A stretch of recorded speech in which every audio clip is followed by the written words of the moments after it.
Thanks for joining me on Beyond the Water Cooler. This is where we have the conversations that matter about putting the human factor back into business. Why? Because we know that when we get people right, we get business right. My guests are awesome people who know about all things leadership, engagement, mental well-being and high performance. This is a space to listen, reflect on your own practice and learn how to create an even better experience. I'm your host, Lisa, psychologist and psychotherapist and founder of It's Time for Change. Let's dive in.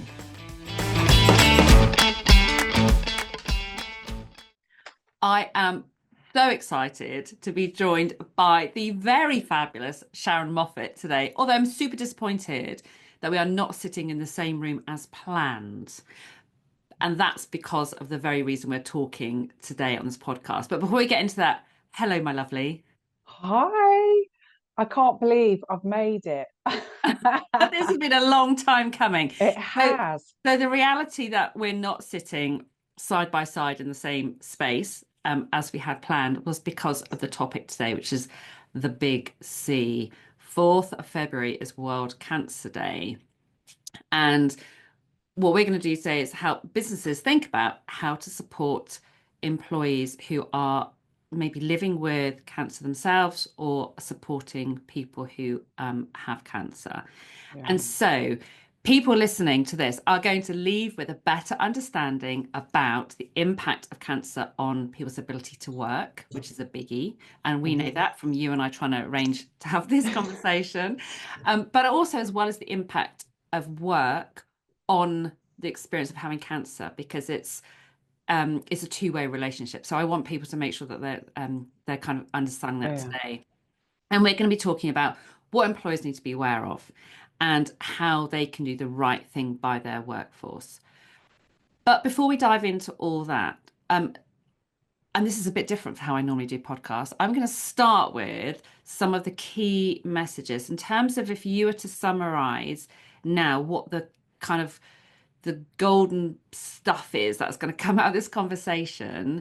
How would you summarize that? And then we can get into the detail of that after, so people know what's coming up in this podcast. Yeah. I would like people listening to this. Well, the first thing I would say, which is a bit personal as well, is, there's no sugarcoating that cancer isn't very nice. It can be really challenging, but we shouldn't be so afraid of it, because fear holds us back hugely. It holds us back from being aware of signs and symptoms, but in the workplace, it massively holds us back from having supportive conversations or even understanding it. The other thing is I want people to appreciate that cancer is unique. We're all individual and all our experiences are individual. Cancer is very much an umbrella term these days. There are over 200 types of cancer, 100 different subtypes, and there's many different treatments. So when people tell you stories and it's well-meaning and they'll say, oh, my colleague had cancer and this, and this happened, it can either make you feel like you're not living up to that expectation, or you end up feeling petrified of what might be to come. So they're kind of the two nuggets, along with, obviously, I really want organizations to start thinking about how they can best support their employees who are living with, navigating, or know someone that has cancer, because less than half, it's about 30-something%, I can't think of the figure off the top of my head, of organizations actually have any kind of cancer or long-term illness policy. We need to look at why that is. And if you think about mental health as an umbrella term and how far we've come in that well-being bracket of well-being at work, right? So 10 years ago, we weren't talking about mental health. We weren't talking about neurodiversity. What's that mean? We're talking about gender equality more. We're talking a lot more about race. All these things that we're talking about, and absolutely rightly so. It's about time. Why aren't we talking about cancer when it is so prevalent? So, yeah, in a nutshell, I want people to go away feeling inspired, but also motivated Mm. to make some changes. And I think that confidence piece is so important because there is that fear around like what do I say or not say or what should I do or not do and that whole so we're going to kind of I guess get underneath the surface of some of those myths and Mm. just explore some of those potential barriers that come up for people in terms of I'm not going to do or say anything so I might get it wrong. Yeah, Um, yeah, so you and I know each other because of the fabulous David Saab and the Thames Valley Chamber of Commerce, where we've both supported the mental wellbeing steering group. And so you are very passionate about mental health in yeah, the workplace and beyond. And you have always kind of you've done a lot of work in that area, but your focus has now shifted into being very passionate about the whole cancer awareness agenda mm, and rightly so. And I guess people listening to this might not understand what makes you such a good guest to talk about this today, because you do have the mental health expertise, and that's your that's kind of what you do. But talking about cancer awareness and how to support people, tell us a little bit about your story and why it is that it matters so much to you. yeah. Thank you. So, yeah, I mean, I still work in the mental health kind of arena, and I'm very passionate about it. And actually, it links in with some of the stuff that I talk about when I'm talking about, the disease of cancer. So, um, my mum had breast cancer 3 times in her lifetime. So, from the age of about 50 to about 70. Um, so my mum always drummed into me about doing self breast checks and the signs to look out for. Um, she was also quite quite strong, my mum, and she just kind of just got on with it in a way. She just kind of took it in her stride. But I don't think that actually told the story of the impact it must have had on her. Mm, So I was already kind of doing things about cancer awareness behind the scenes, if you like. I wasn't very vocal with it, particularly on LinkedIn. And then my mum unfortunately died of metastatic cancer about 18 months ago. Um, and then that was in the July. And then in December last year, I was diagnosed with the same disease. So in the end of December last year, I was diagnosed with something called triple positive breast cancer. Um, and I thought I didn't tell anyone for about a month. I waited to tell my family. I did all the appointments on my own, which everyone says you're so brave, but to be honest, it was easier for me. mm, I was like, I just want to be able to absorb it all myself. Um, and then I had a choice to make. Am I going to talk about it or am I not?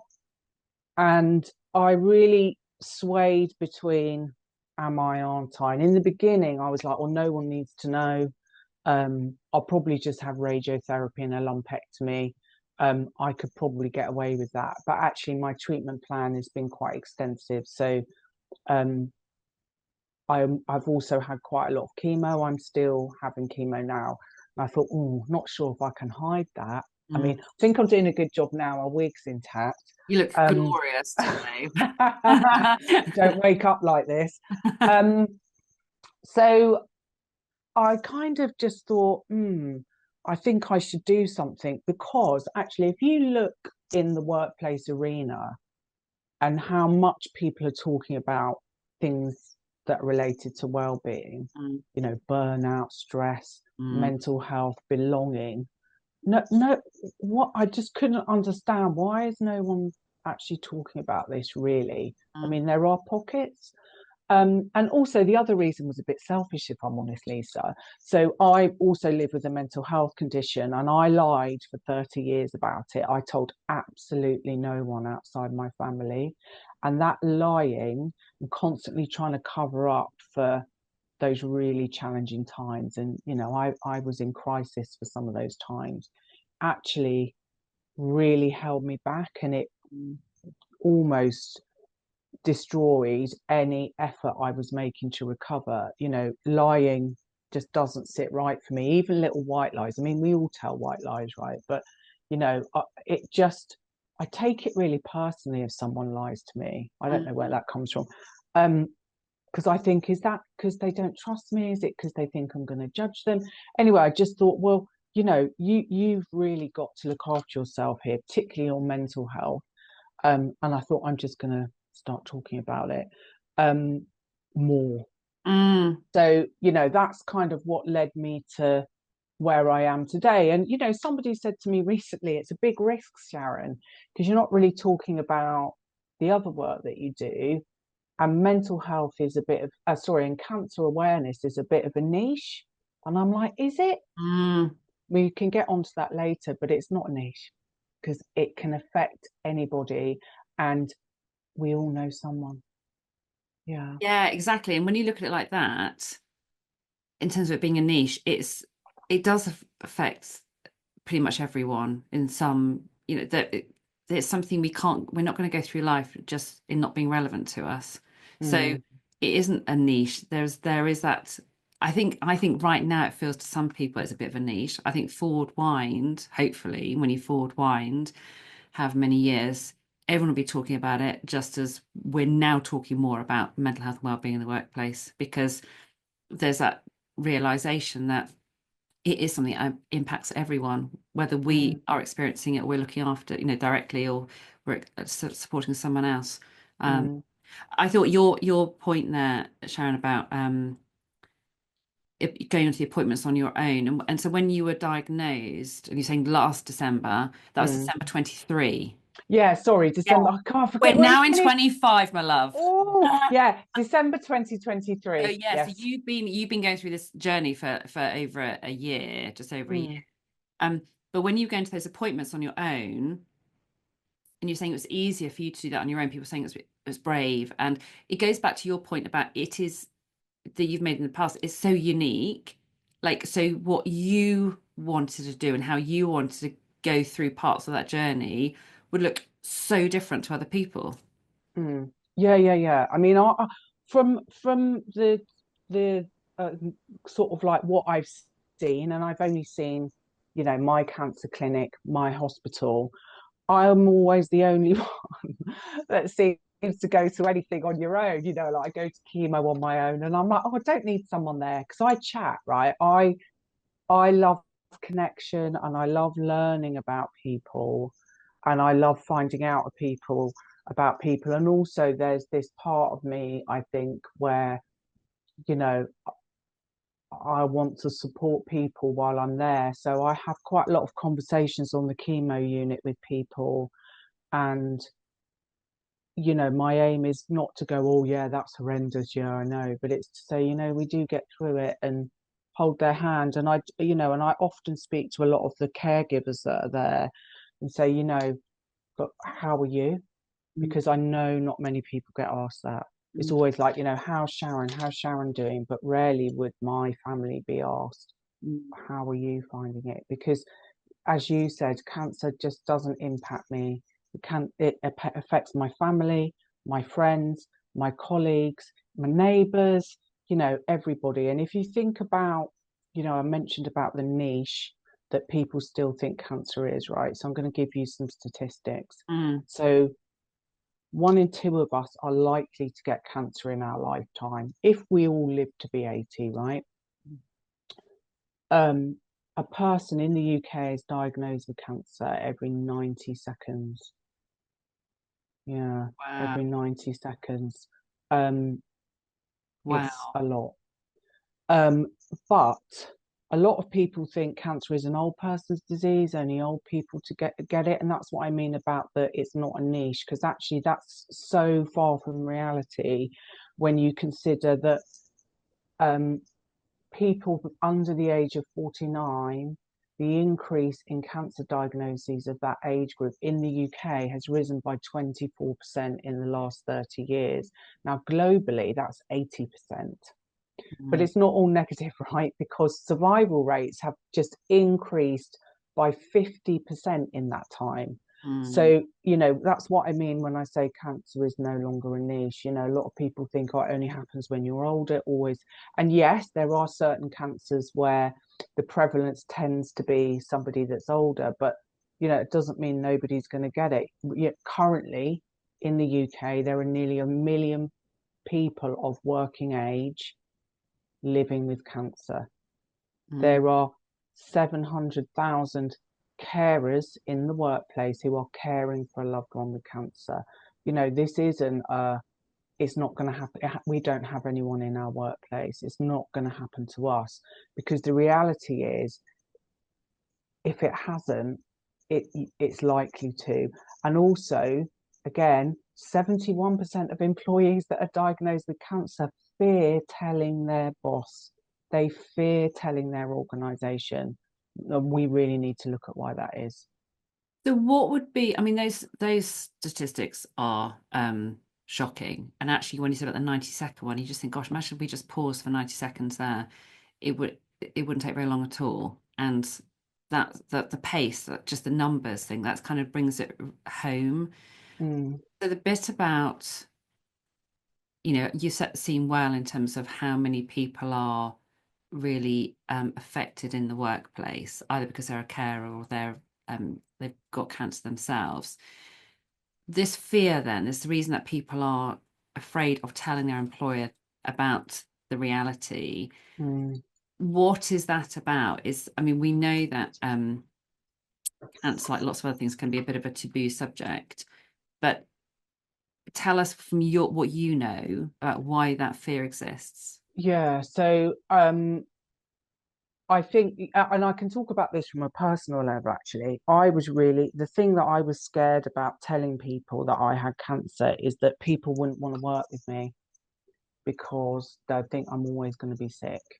And I have had that. I have spoken to organisations that I've done work with previously, and they're like, we'll contact you after your treatment's finished. And that's a well-meaning gesture, but they haven't even asked me how am I managing. Mm, They've just made that assumption that, well, you're going to be off for a year.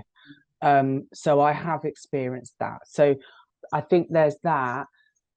There's also that fear of, will I be treated differently?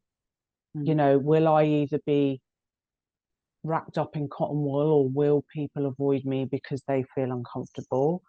Um, and they're just a few things. What if I lose my job? Then what am I going to do? mm, No one's going to employ someone with cancer, even though legally that can't be a reason to not employ someone. But 1 in 5 people who have returned to work after a cancer diagnosis have faced discrimination. Say they face discrimination. And by the way, all these stats that I'm kind of giving are either from Cancer Research UK or from Macmillan Support. fab. We'll Yeah, make sure we put links to yeah. those in the show notes. It's shocking, isn't it, actually, when you think about it, because you and I have been, along with the likes of David and other people who've talked about mental health for many years, Mm, have talked about the whole discrimination, how it's a taboo subject, and all these fears and so on. And there's been so much work in that space around trying to kind of normalize conversations.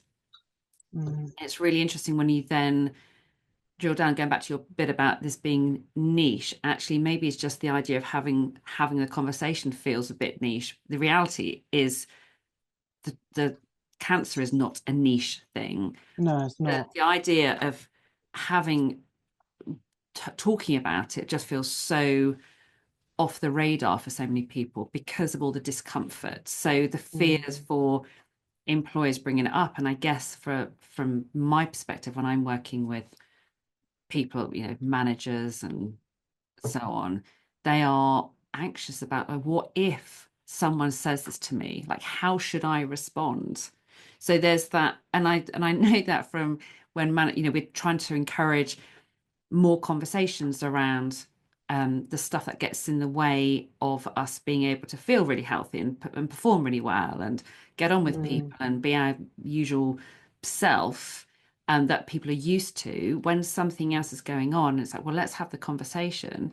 mm, managers are often, understandably, because they haven't necessarily been developed, are quite fearful of what if someone says to me they have cancer? Like, what should I say or what should I not mm, say? mm, What should I be doing? So mm. what would your advice be to like to people who are hearing that message in terms of the right kind of response?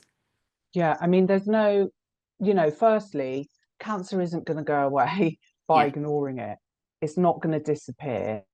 And, only a third of line managers in the UK actually feel equipped to support an employee with cancer.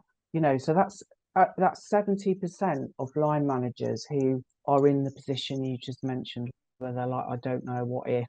And actually, many organisations are really trying to be supportive, but it's almost an afterthought. Like once someone discloses they have cancer, then they will be like, right, okay, what do we do? What do we do? And actually, we need to create awareness, because awareness isn't just about how to support an employee, a colleague, or somebody who is a carer in the workplace, right? Awareness starts way before that. It starts when we talk about things like prevention. It starts when we talk about knowing some of the signs that we can look for. Um, and, it starts way back then, doesn't start once someone gets a diagnosis. Mm, Um, so, yeah, so, it's my view, my personal, and it is my personal view. And I'm not sure if you would resonate with this, Lisa, or any of the listeners, but I think fear, you know, I always think you're better off saying something that comes from a good place than saying nothing at all. Because when you're talking to someone who is experiencing cancer, it's not about right or wrong. There's no black and white here. It's just being mindful of some of the things that person might be experiencing. And actually, that's where the awareness comes in, because that's where the confidence comes in. Like I said, cancer is unique. mm, It's not about treating everybody different. It's incredibly personal experience. It's about having conversations and asking the employee, how can we support you? Not telling them, well, mm, you need to take a year off. Because mm, actually, over 80% of employees that are diagnosed with cancer actually want to stay and work at some form, because it gives them a sense of normalcy, because it feels like it still gives them a purpose, and it gives them like a sense of, they're not at home all the time, mm, you know, struggling in that sense. So actually, most people do want to continue working at some level. mm, So to be told, well, we'll give you a year off and that's it, a lot of people will be like, great, I'd love to take a year off and be paid for it. Well, not, yeah, it sounds great on paper, doesn't it? But mm. actually, and I can say this, like a sense of purpose is so important for me. And we know that finding a purpose is really important when we're looking at things like mental well-being. So, um, you know, yeah, It's don't it's it's a go on. key that purpose is a key emotional need, isn't it? Yeah. And I hear that time and time again, whether it's someone signed someone off, whether it's a workplace or GPs used to do it, hopefully not so much now, but someone's so that they're suffering with depression or whatever. So actually let's just Mm, sign them off. But actually when you are the stuff that keeps you busy, stretches you during the day, it connects you with people who you talk about stuff that is not about your illness.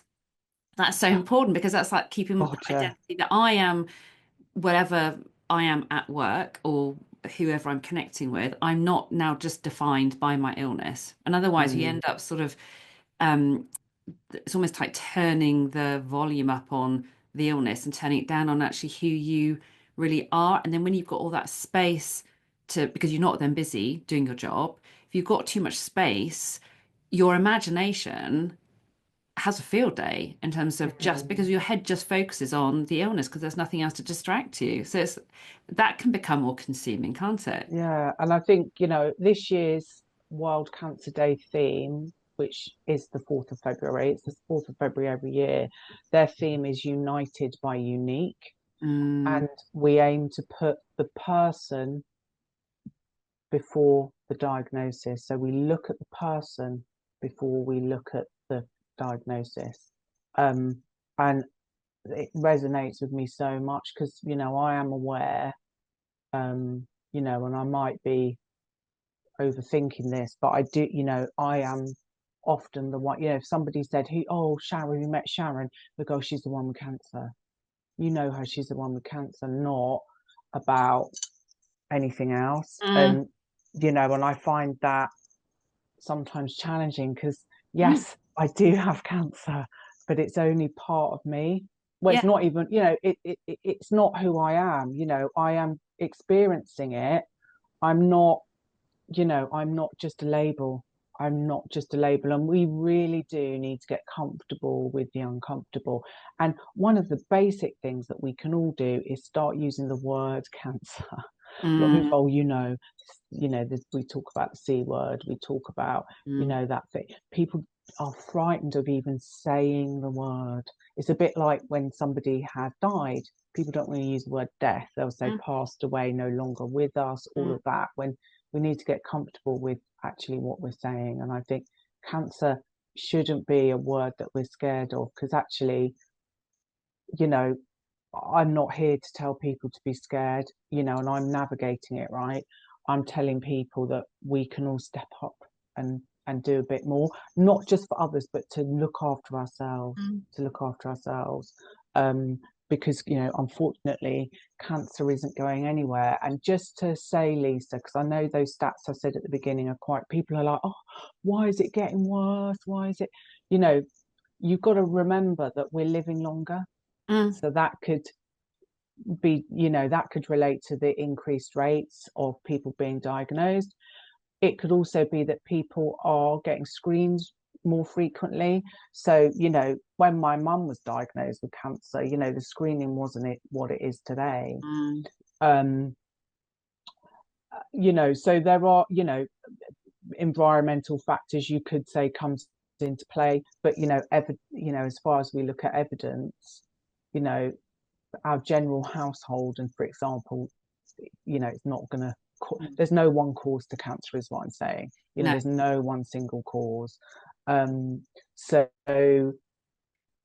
I think we can start there just by the reality is, being aware yeah, of the word. Yeah. yeah. I think that's such an important message because the reality is that cancer is very real and there are very high numbers, and so we need to get comfortable with talking about the uncomfortable. I think you said that really well, um, and I liked what you said. It really did resonate about managers' response in terms of uh, asking the questions. So and I always say this, like when people say, "Oh, I don't know what to say as a response," if someone tells me something sensitive, so you don't have to, or it brings me a problem. It's like whatever someone brings you, it's not your job then to solve it.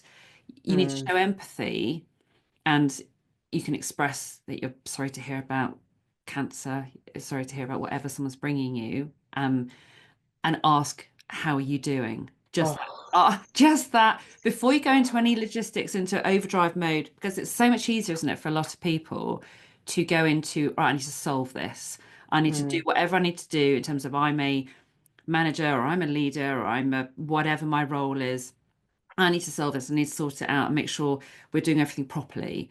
But actually, it's like that's the bit down there, down further down the path. Start with just asking, how are you doing? Oh. And that question, like, well, I don't think it gets asked enough, but looking at your expression, it doesn't sound Yeah. like it's your Yeah, I talk about this a lot, and I talk about it a lot in the sort of training that I deliver. Is and I can say it from my lived experience. If I give you the experience I had, and this is very common, um, that you share with people that you've been diagnosed with cancer at whatever, however you want to do it, right? You might not tell anyone. I know lots of people that have told no one, not even their family. You just go, and people are in shock, right? Shocked. They're scared. They're frightened for themselves. Like, oh, what is it? Very close to home. Mm, So you get asked, what type of cancer is it? What's your stage? Everyone wants to know the stage, and actually, not everyone gets the stage. We want to know your stage. are you going to lose your hair? Are you Mm, going to die? What's your prognosis? Is a question I got asked a lot. And I'm like, oh, I don't even know that. I haven't even asked that. Very rarely did anybody say to me, that must be so hard for you. How are you feeling? How are you feeling? And there's so much power in that simple question when you say it with a genuine sense of empathy, right? And it's something we forget because we get scared. We're scared. Cancer, everyone's like, cancer's scary. I want to know. I want to know. I want to know. And then often what's followed by that is, and by colleagues or, friends or whatever, is let me know if there's anything you need. And again, this is all well-meaning stuff, right? Everybody means well. There's no malice here at all. People say, let me know if you need anything. And that's really kind. But actually, the reality is, and I certainly wouldn't do this, which is probably on me, but how many people actually say, I really need your support? Can you help me with this? And actually, even if they did, are you going to be available? mm, So if you're going to say that and it's genuine, don't say, let me know if you anything you need. What do you need? And then make those suggestions. When's your next appointment? Do you need someone to come with you? Do you want me I'm going to drop some food, whatever it is, I'm going to drop some food round. I know we've got that deadline at work. Can I support you with it? Because I know you only had chemo yesterday. Whatever it is, be specific. And I'm terrible at this because I will go, no, no, it's all right, because I don't want to worry people. And actually, my small group of 4 people, one of which is my sister, will say, no, no, Sharron, don't say it's all right. We're mm, going to do it. mm. And I go, okay. And then they will know, if I say, look, no, honestly, I want to do this on my own or whatever, they will respect that. But yeah, I mean, such simple stuff, right? Such simple stuff, but how you are explaining it is just so powerful in terms of the difference that language can make. And like that, offering to do something and then someone says no, and it's like, okay, then. So you don't ever just offer once. Like Yeah, really yeah, yeah. you need to sometimes say it in a different way. Um, to really communicate that you're genuine. You're not just saying it because it's the right response and it's expected of me now. I should be responding by suggesting this. It's like, actually, I'm suggesting because I really do want to do Yeah, something yeah. that's helpful. And Mm, you've made some really good suggestions just now about, can I help you with this work, this project? Because, I understand you just had chemo, or can I do this and can I do that with hospital appointments? If someone, even going back a step earlier, was thinking, I don't really know anything about cancer, but I want to show that I care, just asking that, like, how are you doing? But then asking, so what does that mean for you? What does that look like? How does that feel or impact on you so that you can tell us what would be useful, what would be helpful for us to support you? Because it goes back mm, to your point about being unique. Just asking someone about understanding all their hospital appointments, understanding appointments change at the last minute, understanding you think you're going to go and have something and then you don't have it, or you get ill in between, or your energy levels dip, or you've had some treatment and actually you felt absolutely fine, but then the next time you have treatment you feel rough, and just that whole unpredictability of the experience.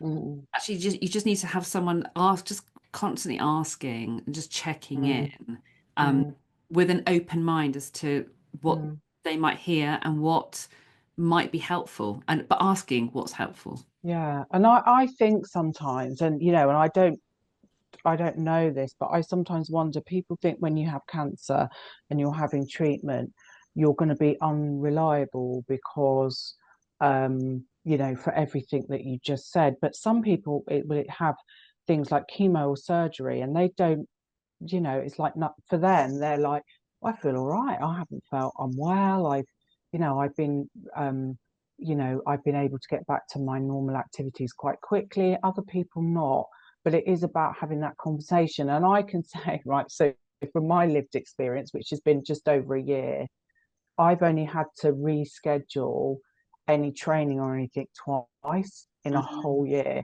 I've had now 10 rounds of chemo.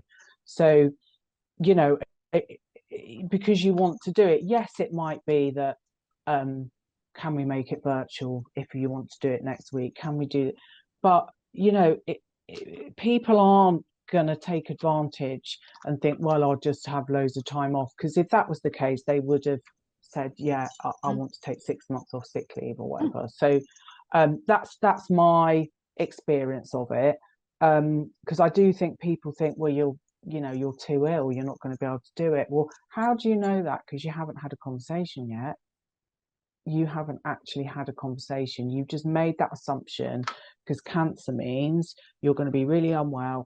Everyone that has cancer has chemo. Well, that's not true. Everyone that has chemotherapy have really horrendous side effects. Let me tell you, chemotherapy is not what it used to be. mm. It's still, there's no sugarcoating chemotherapy. It is not nice. Side effects vary from person to person, but you get given, so there's so much other medication out there that supports your side effects. Yeah, So, you have medication that boosts your neutrophils, which is your immune system. You have medication that can help stop you being sick, which is pretty good. You can have blood transfusion. There's so much you can have mm, because doctors and nurses and oncologists that work in that cancer space are very aware that people don't want to just be lying in bed for the next 6 months yeah, wishing it goes away. I think, and it's so extreme. Like I said, some people have absolutely no side effects. And then the next person who's on the very same drug and has the very same cancer can be the other end of the scale. And that's what I mean about unique. We need to have conversations, not be making those. There's no one size fits all here. yeah, yeah. Which is one of my sayings I use a lot with anything. If we just got that into our heads, that'd be a good starting place. Mm, I think also helping people remember that bit about uniqueness is just about being curious. And so what you've just described in terms of all the other medications that kind of counteract side effects, actually just being curious. And because as soon as someone hears the word cancer, their brain will pattern match to someone else's experience they know and liken to that, oh, or something they saw in a movie once, yeah. or Oh just gosh, what their yeah, imagination is just telling them. And it's like, this is yeah, what I'm expecting. So yeah. actually, when you're curious and you're asking about, so how does are you having chemo, or is that on the cards, or if you've had it, how does it make you feel? And can if if it does not make you feel ill, great. Is that because of medication, or is that just you're lucky, or just being genuinely curious Mm, help for to find out about someone's own experience of it, because it's the learning curve as well. And I always think none of this is about being an expert going in from a work perspective, going into having these conversations.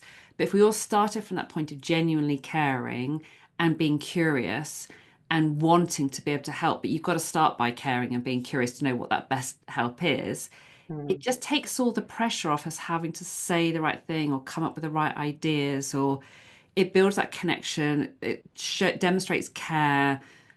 It's all the stuff that it's, if we just went back to the basics of being human and genuinely showing empathy with each other and giving mm. each other time and attention and wanting to help, if that was our basis for that conversation, I think it would put us in a much better place than I'm your manager or I'm the whoever in this company, and therefore I need to make sure I'm ticking this, and this off. And just, like you said earlier, it's not just one conversation. It's like, Mm. are you going to check in? I mean, I somebody shared an experience with me a while ago, and in their workplace, someone in their team had been diagnosed with cancer. And it was kind of announced to the team, once that person wasn't there, and it was like, just to let you know, this person has cancer, they're going to be taking the next year off. And everybody was obviously shocked and sad. And I said to this person, have you contacted them? He said, oh, I don't really know them that well. And I went, well, you know them well enough for it to be announced to you that they have this huge life-changing event that they're going to be going through. Don't message someone or contact someone expecting a response. Mm. just about saying, just to let you know, I think a lot of people think, well, what, you know, it, they don't want a response. And, also communication is something that people don't discuss with someone. How would you like us to contact you? Do you want to have check-ins?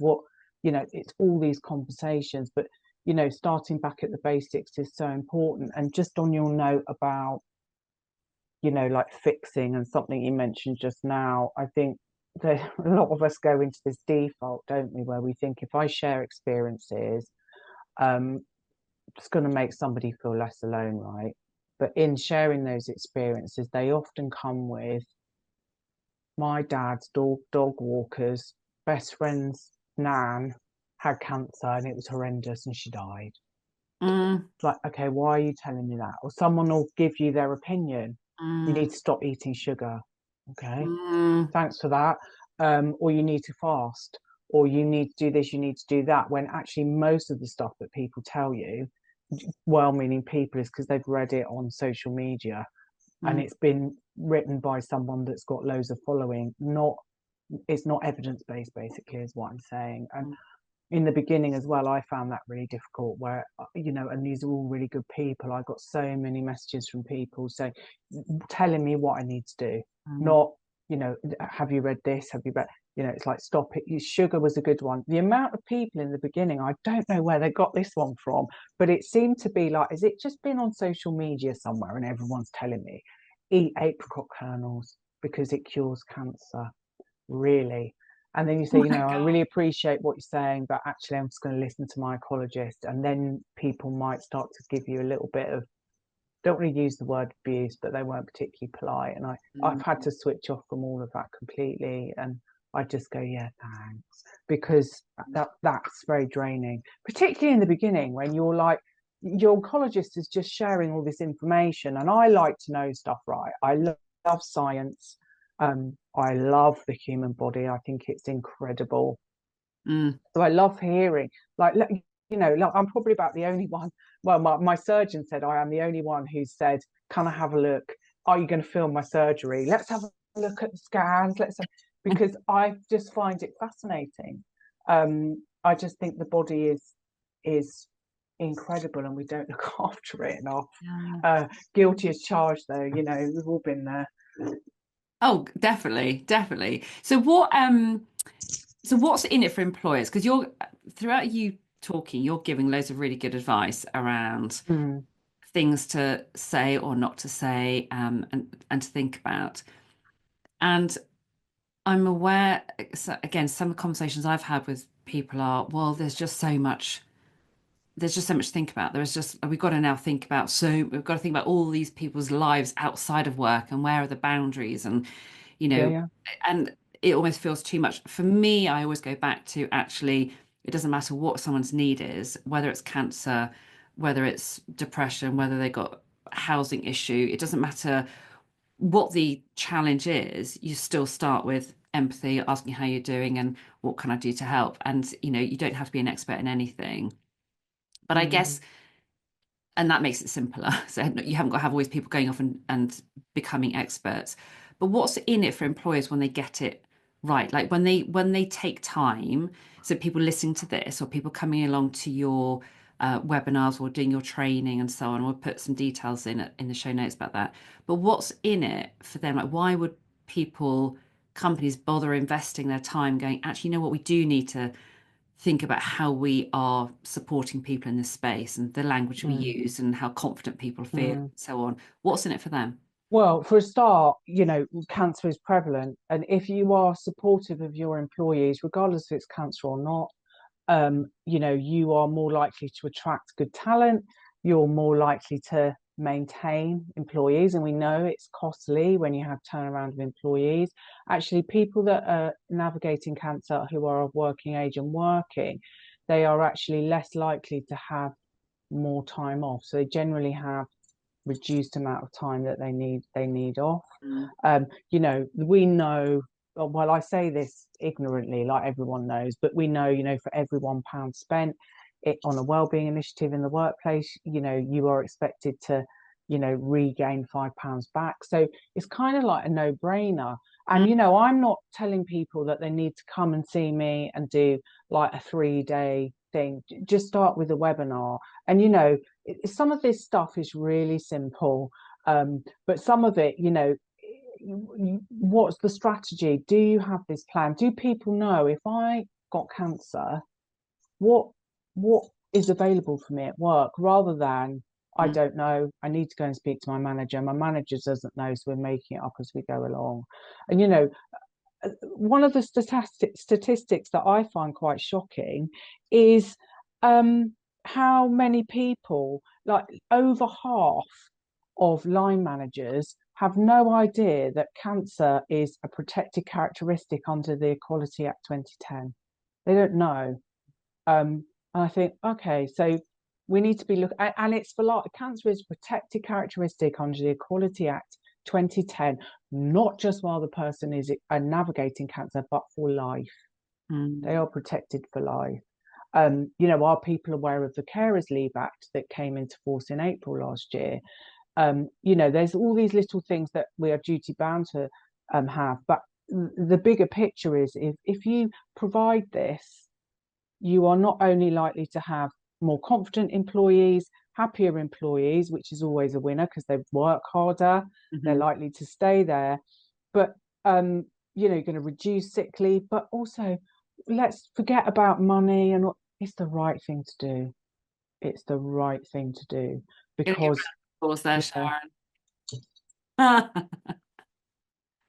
But you couldn't have said it better. It's like I'm slightly, I asked that question about what's in it for employers, because you're always going to get some cynical people who are like, right, why should I bother investing in yeah, this, that, and the other? And you just want to start off by saying, because it's the right thing to do. Essentially, mm, it's about, we are humans living together and working together and supporting each other to thrive in the best way we can thrive at that particular time in our life. And if we mm, just did that, invested in that belief and that set mm, of principles, then all the other stuff about what do I say in this situation, or how do I deal with this unknown area, or what, that would all the concern, all the worry around that, I think would reduce significantly, because people already mm, have the good relationships and trust in each other, where mm. whatever's going on, people can just ask the right questions. They just know Yeah. how to show they care. Yeah, and what is done in the workplace for things like awareness, to support the physical well-being of employees. There's been a lot of work again. I was a PT for 30 years. There was a lot of work going into the workplace about trying to keep people fit and healthier.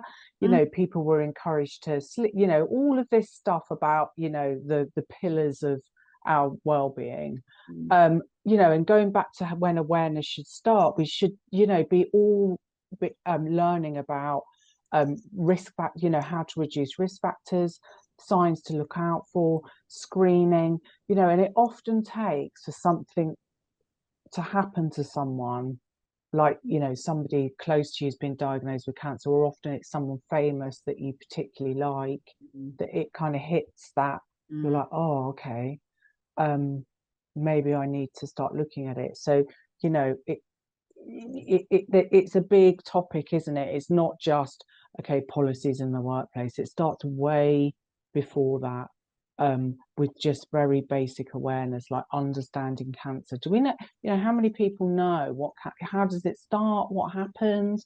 How many people know how people with lived experience want to be spoken to? There's so much evidence out there, like language.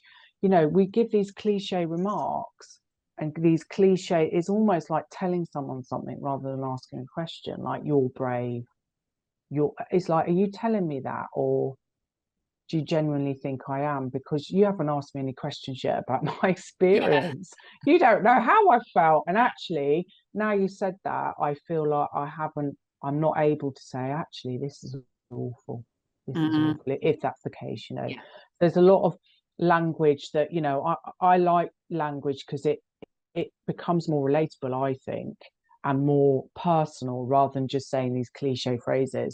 But Mm, also, when you understand the complexities of someone navigating cancer, it almost seems quite obvious. mm, If you always think, oh, that's so obvious. Why do we always say that? Because yes. it's a cliche response that we think Yeah. everyone else says. Yeah. But it misses the mark. Yeah, It misses exactly. the mark. Yeah. Yeah. People haven't thought about the words they're using, and I think that's the issue. And I think Mm. a lot of the time people uh, communicate verbally or non-verbally in ways that are just natural responses rather than conscious, well thought out responses. Yeah, and none of us are perfect. This really isn't. I'm so passionate about telling people this really isn't about getting things right right or wrong. I see it all the time where people get perhaps maybe a little bit forceful when somebody might use language that perhaps not as acceptable as it could be. But actually, when you shut someone down like that and say, well, you shouldn't say that, you should say this, without really explaining why, you shut off that person's willingness and ability to learn Absolutely. because you will just get met with defense. Mm, So, I'm very passionate about, yes, language matters, and it really matters to people experiencing cancer. Um, but it's are you asking those genuine questions, and just start with how are you, and you hit the nail on the head earlier, Lisa, about the check-ins, and don't just say let me know if there's anything you need, because again, I can say this from my experience and other cancer patients that I speak to, and some of the work I do and the research that's out there is in the beginning when someone's diagnosed with cancer, you get this wash of support and it's lovely. Let me know if you need it. You also get the questions, but it's like, let me know if you need anything. And mm, very quickly that those messages kind of disappear really. yeah. Um, when I first started chemo, I would get a lot of messages on the day of chemotherapy, but actually, it wasn't the day of chemotherapy. I needed people to check in. It was halfway through after that when the side effects kicked Yeah. in. Now I don't get any. I'll probably get about three, and Mm, it's no criticism to my friends or colleagues. mm, Absolutely not. Um, but it shows the reality, isn't it, of people. We all get on with our lives, right? We do. We've all got, most people have families, they're working really hard. We have our own stresses and worries of our own, all acceptable and totally understandable. But we just need to make a bit of effort of, who are you gonna be the one that checks in? And you don't need an army, just no. have those key people. And I've got four key people, as I said, who are my go-tos, where they know Mm. they come round I have chemo on a Thursday, they always come round on a week later on the Friday when they know side effects are a bit better. They always check in, simple things that we can do. So How yeah, I'm lovely having that. rambling now. No, Hey. but I just think, you got, imagine if everyone in the workplace who has got cancer or supporting someone with cancer knew that they have someone looking out for them, just that in one person. I like the way you just said it has to be an army. So it's that knowing someone's got your back and cares about you. Sharon, you Mm. have given us so much to think about today. Um, I was going to ask you to kind of summarize just what would be your key takeaways. So you've covered so much in terms of if someone was if someone's a manager or a leader, so they are responsible, they have responsibility for looking after other people in the workforce. Do you have a kind of key bit of advice that you think, right, from listening to this, go and do X, Y, or Z, because that's going to make a big difference to someone in your organization? Do you know what? And it's really simple. Start the conversation. Mm, Start the conversation. It's that simple. Just mm, start a conversation, whether it be with someone navigating cancer or in your workplace with other people, because we all know someone. mm. We all know someone. Um, so it's far reached, isn't it? So just start the conversation. On Thank you. World Cancer Day, 4th of Feb. I know it's a week tomorrow, but it's never, cancer doesn't go anywhere. It's not No, I only on know. the 4th of Feb. Exactly. So everyone listening to this after the 4th of Feb, do you not think you've got to wait another year? Have the conversation. It's not just about having it on the 4th. Um, Sharon, I know you are very active on LinkedIn. You've got lots of stuff on there, and your messaging on there is brilliant in terms of just being helpful. I think for other people, kind of getting a glimpse into reality. So, but a helpful reality, a positive like. So what? I think so. People should follow you there. and actually get in touch with you for any of the support that you can give to organisations. We'll make sure that in the show notes, we've got all your contact details so that people can reach out to you. But I want to say a massive thank you. And we will still get together in person at some point soon. But I'm so grateful for you squeezing this in today. Oh, So yeah, thank you. thank you very, Thank very you. much. I'm just going to add one more thing on to Yeah. start the conversation. It's gone from my head now. That's chemo brain, isn't it? Which, by the way, everybody, chemo is very real. Can last up to 10 years. One thing that I do want to finish on, regardless of who you are, is that I said this earlier, there's no sugarcoating that cancer's not nice. Don't let fear stop you from moving forwards with becoming aware of yourself and others, because you're not solving anything. We need to stop being so afraid of it. Cancer doesn't always mean death. It really doesn't. Survival rates have doubled in the last 30 years. That's huge. So I just want to end on that. Don't be scared. I know that's easier said than done. Anyway, have a lovely day. Take Thanks, care, Sharron. everybody. Take care. Bye. Bye. What have you taken from that conversation to think about or do differently? How has that inspired you to develop practice to bring out the best in people, including yourself?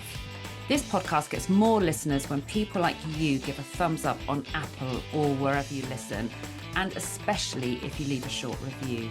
So please help be part of the movement towards creating workplaces that really provide the best experience for their people. And do reach out to me directly to discuss your challenges at work and ideas for development. If we're not already acquainted on LinkedIn, let's connect. All the links you need are in the show notes. And if you join the club, you'll be the first to hear about relevant updates and free downloadable resources that are part of developing practice and performance. Thanks for joining me today.